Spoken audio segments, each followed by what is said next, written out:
We were talking about Electoral College. Let me come at it from a slightly different way.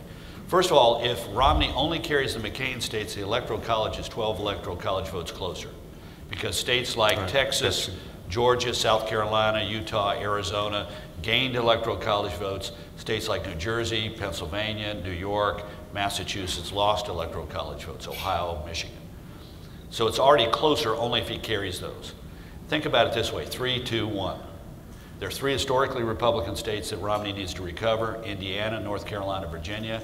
Indiana, I think everybody agrees, is already back in the Republican column. I was having dinner with Mitch Daniels recently, and I said, Mitch, is there a white Democrat south of Indianapolis who's for Obama, who's not a college professor in Bloomington? And he stopped eating his green beans for a second thought and said, not that I can think of. But those 3 are important. There are 39 electoral college votes in those 3 states. That's a swing of 78 if you win all 3. Just as do you agree that those are tough states this year for Obama? Virginia is going to be the toughest for Romney and the best shot of Obama to keep. We agree completely on that. That those are the 3, and I think for Virginia is this whole thing really could come down to Virginia. And what's fascinating about that.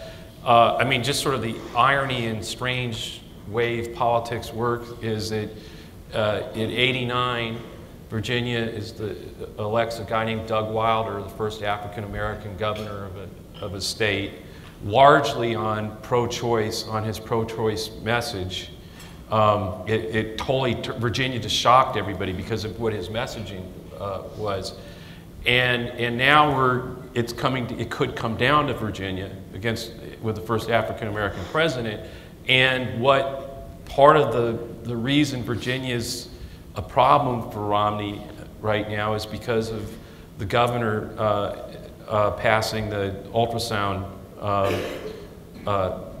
abortion measure there in the state. Requiring an ultrasound. Requiring an ultrasound. For an abortion. For an abortion, excuse me. And what I'm saying is it is, what it's done is, I think, put the issue in that state, and Romney's got a problem. I mean, this gets that whole forward-back thing. I mean, I think Virginia could be the most fascinating and most important state in the country in terms of how it deals with the cross pressures that will be going on in both parties there. Yeah, so we agree on the 3. I think Indiana gone. I think North Carolina's gone to them as well, but they're going to still make an effort there. But Virginia gets to be key. 2, Ohio and Florida.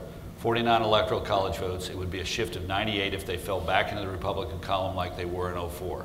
They did go Democrat in '08, but if you take a look at the shift in those 2 states, here's the national shift from Democrat in '04, Democrat in '08. Here's the shift in those 2 states, and they were won by a narrow margin, 2.8%, for example, in Florida. I think today Florida is very likely to end up in the Romney camp, and Ohio has got real problems, particularly among white working class voters for Obama. But again, these are going to be critical battlegrounds. If the Republicans win those 5 states, then all Romney needs to do in order to win the White House is win New Hampshire, or Pennsylvania, or Michigan, or Wisconsin, or Iowa, or Colorado, or New Mexico, or Nevada, and he's president of the United States.